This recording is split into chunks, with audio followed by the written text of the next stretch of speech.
नमस्कार, सुप्रभात। टीवी 100 देख रहे हैं आप। मेरे यानी रोहित भामला के साथ स्वागत करता हूं आपका मेरे इस खास कार्यक्रम में। रुक करते हैं तमाम बड़ी खबरों का। सबसे पहले खबर सामने आ रही है इस वक्त है। केंद्रीय वित्त मंत्री निर्मला सीतारमण आज लोकसभा में मोदी 3.0 का पहला बजट पेश करने के लिए पूरी तरह तैयार है। केंद्रीय बजट 2024-25 वित्त मंत्री के तौर पर उनका 7वां बजट होगा। वहीं इसके साथ ही वह मोरारजी देसाई के 6 बजट पेश करने का रिकॉर्ड भी तोड़ देंगी।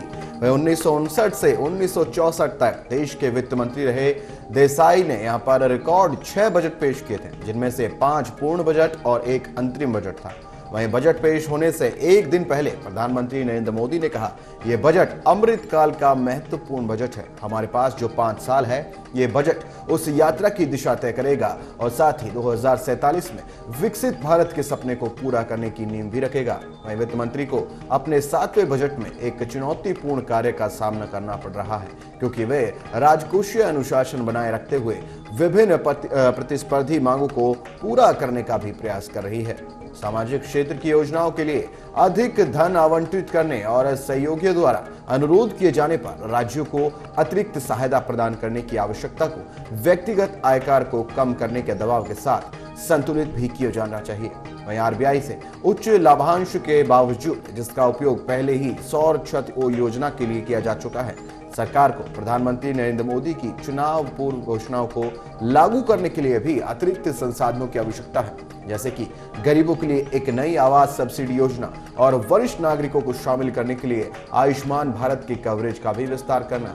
अंतरिम बजट अनुमानों की तुलना में बजट अंकगणित उच्च राजस्व यहाँ पर राजस्व और पूंजीपतियों के संग्रह पर भी निर्भर करेगा। हालांकि अंतरिम बजट के बाद से राजनीतिक परिदृश्य बदल गया है। भाजपा अब केंद्र में शासन करने के लिए सहयोगियों पर निर्भर है।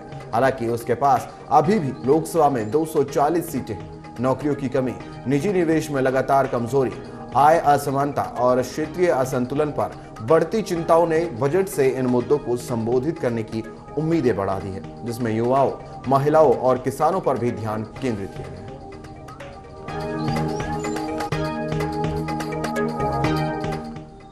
खबरों में आगे बढ़ते हैं। इस वक्त मुख्यमंत्री पुष्कर सिंह धामी की आज अहम बैठक है। सीएम धामी करीब 11 बजे यहां पर नवगठित सेतु आयोग की जो कार्य योजना है, उनके संबंध में चर्चा करेंगे। वहीं सीएम धामी की यह चर्चा एपीजे अब्दुल कलाम भवन में होगी। इसके बाद करीब 12:30 बजे नीति आयोग की 9वीं शासी परिषद की बैठक होगी और साथ ही यहां सीएम कॉन्क्लेव के संबंध में भी समीक्षा बैठक करेंगे। ये बैठक वीर चंद्र सिंह गढ़वाली सभागार में होगी। तो वहीं संसद सत्र के दौरान मोदी 3.0 सरकार की ओर से आज केंद्रीय बजट पेश किया जाएगा। वहीं सत्र को लेकर विपक्षी गठबंधन इंडिया की ओर से केंद्र सरकार को घेरने के लिए आज एक अहम बैठक का आयोजन किया जा रहा है। कांग्रेस के राष्ट्रीय अध्यक्ष मल्लिकार्जुन खड़गे के आवास पर यह बैठक होगी। वहीं इससे पहले कल कांग्रेस संसदीय दल की नेता सोनिया गांधी के आवास पर कांग्रेस के शीर्ष नेताओं ने बैठक की है। वहीं इस बैठक में मानसून सत्र के लिए कांग्रेस नेताओं ने अपनी रणनीति पर चर्चा की और नीट यूजी पेपर लीक मामले, अग्निवीर योजना और मणिपुर हिंसा के संबंधित मुद्दों को जोरदार तरीके से उठाने का फैसला लिया गया।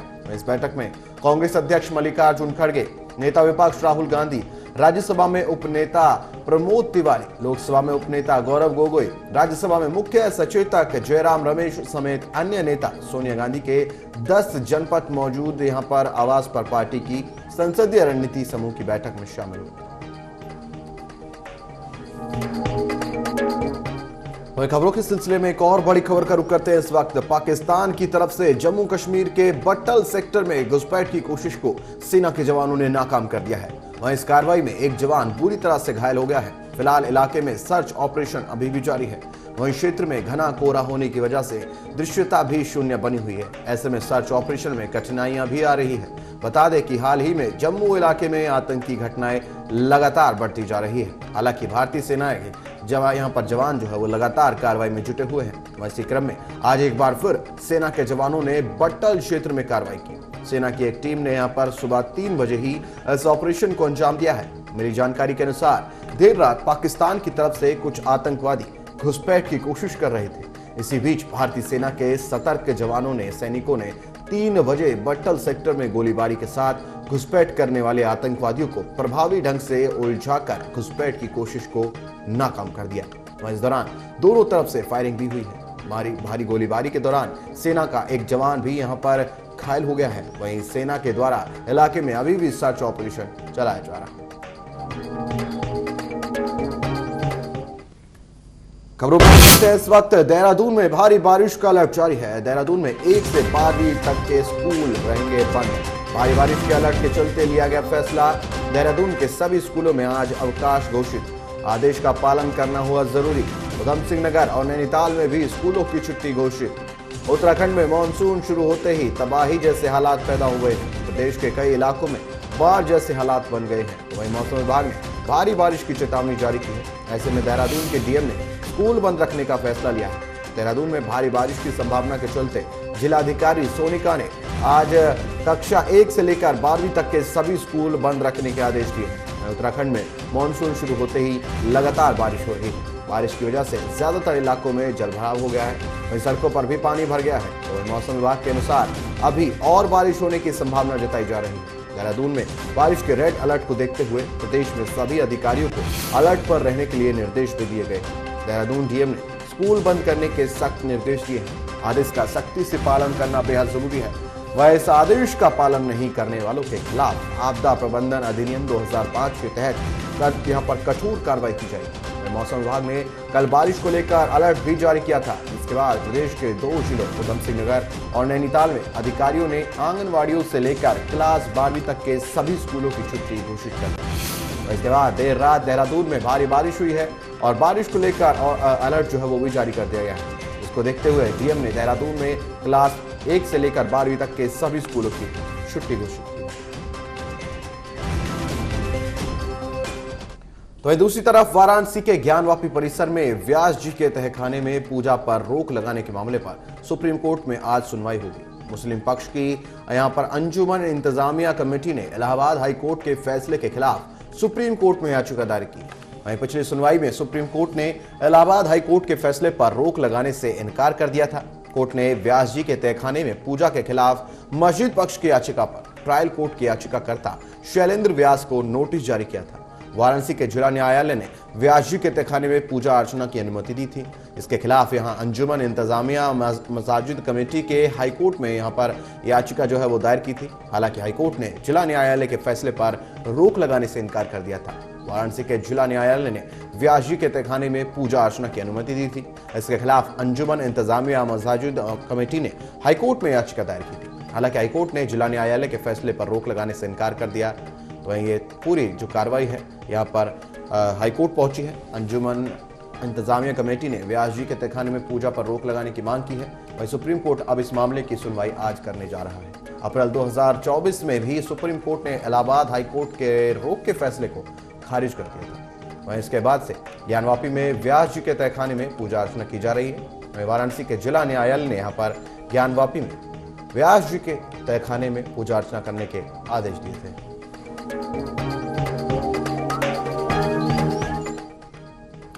वही खबरों में आगे बढ़ते हैं। इस वक्त मानसूनी बारिश ने पहाड़ी राज्य हिमाचल प्रदेश, उत्तराखंड से लेकर गुजरात, महाराष्ट्र और तमिलनाडु में भी भारी तबाही जो है वो मचाई है।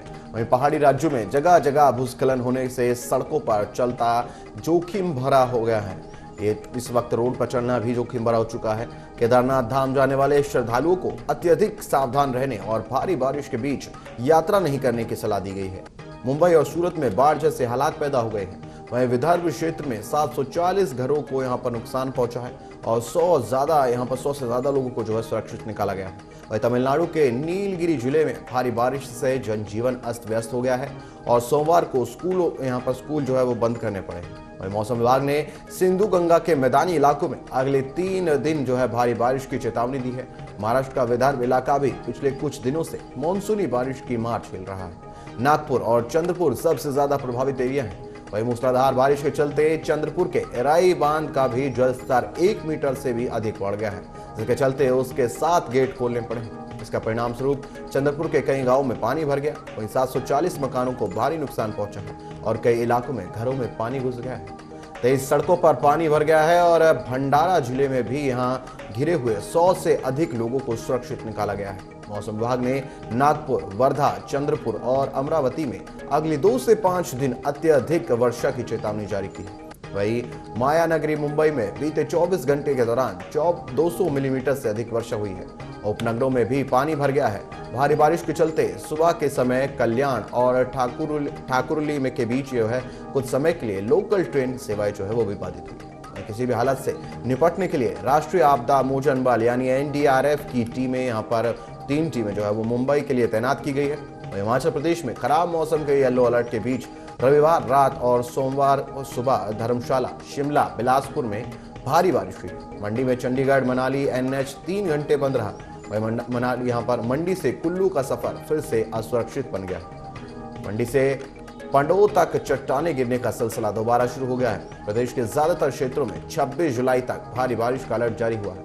मंगलवार के लिए कांगड़ा, मंडी और चंबा के कुछ क्षेत्रों में बाढ़ आने की चेतावनी भी है। वहीं प्रदेश में 14 सड़कें और 31 बिजली ट्रांसफार्मर भी ठप रहे हैं। बुलाई है यहाँ पर बैठक में यहाँ पर सुभाषपा अध्यक्ष और पंचायती राज मंत्री ओम प्रकाश राजभर भी शामिल नहीं हुए जो बैठक बुलाई गई थी। वही अलबत्ता उन्होंने राजधानी में उप मुख्यमंत्री केशव प्रसाद मौर्य से मुलाकात कर एक नई सियासी चर्चा को जो है जन्म दे दिया है। केशव के आवास पर हुई मुलाकात में दोनों नेताओं के बीच करीब आधे घंटे तक बातचीत हुई है। वहीं लोकसभा चुनाव परिणामों को लेकर मुख्यमंत्री मंडलवार जनप्रतिनिधियों के साथ चुनाव की समीक्षा कर रहे हैं। ऐसी कड़ी में सीएम ने सोमवार को आजमगढ़ मंडल की बैठक बुलाई थी, लेकिन राजभर उस बैठक में नहीं पहुंचे।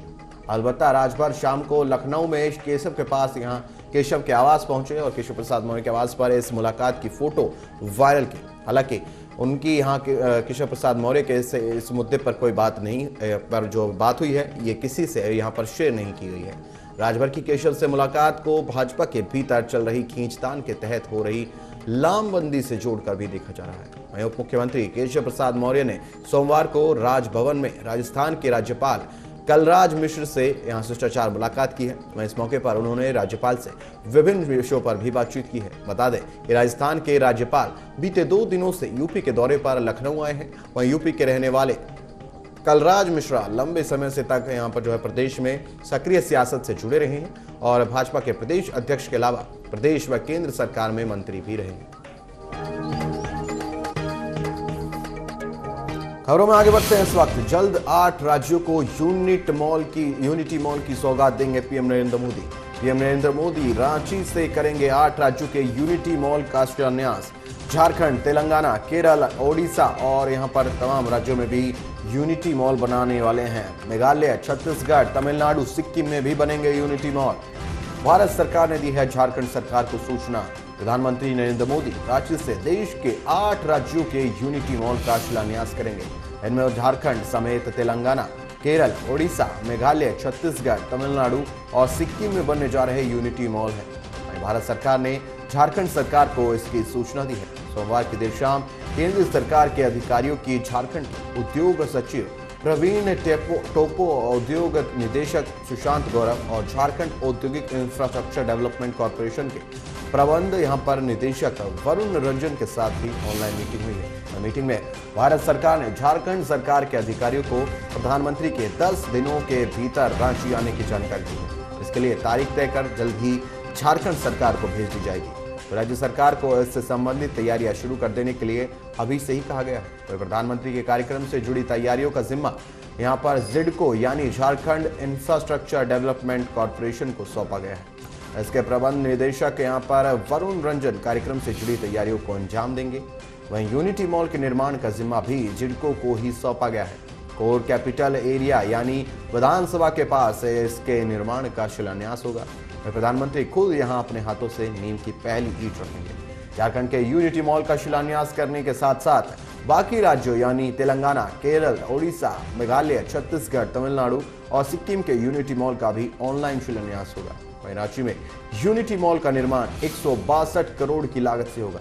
ये पूरी राशि केंद्र सरकार देगी। वहीं इसका यहाँ पर अधिकतर हिस्सा राज्य सरकार को मिल चुका है। यूनिटी मॉल में राज्य के विभिन्न जिलों के पहचान वाले खास उत्पाद एक ही बिल्डिंग में यहाँ पर बिक्री के लिए उपलब्ध होंगे। वहीं केंद्र और राज्य सरकार की वन डिस्ट्रिक्ट वन यहाँ पर प्रोडक्ट परियोजना के तहत इन उत्पादों का चयन पहले ही किया जा चुका है। इसमें देवघर के पेड़ा से लेकर हजारीबाग का खीर मोहन तक भी शामिल है। इसके अलावा अलग अलग जगह के हस्तलिपियों का प्रदर्शन भी यहां पर प्रस्तावित यूनिटी मॉल का खास आकर्षण होगा।